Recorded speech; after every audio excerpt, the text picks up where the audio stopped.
तीन हसलतें ऐसी कौन सी हैं जो किसी इंसान में पैदा हो जाएं तो वो ईमान की मिठास को पा लेता है। अस्सलाम वालेकुम नाज़रीन, इस्लामिक हेरिटेज में खुशामदीद।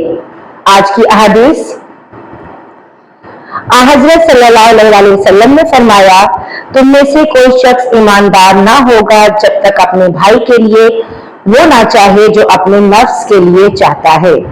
सही बुखारी हदीस नंबर 13।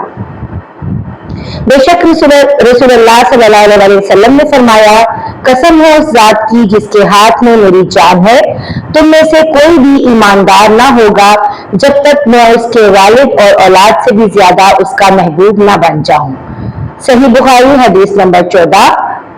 हज़रत सल्लल्लाहु अलैहि वसल्लम ने फरमाया, तुम में से कोई शख्स ईमानदार ना होगा जब तक उसके वालिद और उसकी औलाद और तमाम लोगों से ज्यादा उसके दिल में मेरी मोहब्बत ना हो जाए। सही बुखारी हदीस नंबर 15।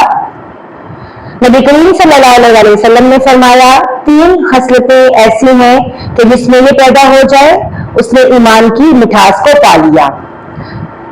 अव्वल ये कि अल्लाह और उसका रसूल उसके नजदीक सबसे ज्यादा महबूब बन जाए। दूसरे ये कि वो किसी इंसान से महज अल्लाह की रजा के लिए मोहब्बत रखे। तीसरे ये कि वो कुफर में वापस लौटने को ऐसा बुरा जाने जैसा कि आग में डाले जाने को बुरा जानता है। सही बुखारी हदीस नंबर 16। वीडियो को लाइक और शेयर कर दें। अगर चैनल पर नए हैं तो बेल आइकन को प्रेस कर दीजिए, चैनल को सब्सक्राइब कर लीजिए। वीडियो देखने का शुक्रिया। अगले वीडियो तक के लिए अल्लाह हाफिज। अपना बहुत सा ख्याल रखिएगा और दुआ में याद रखिएगा।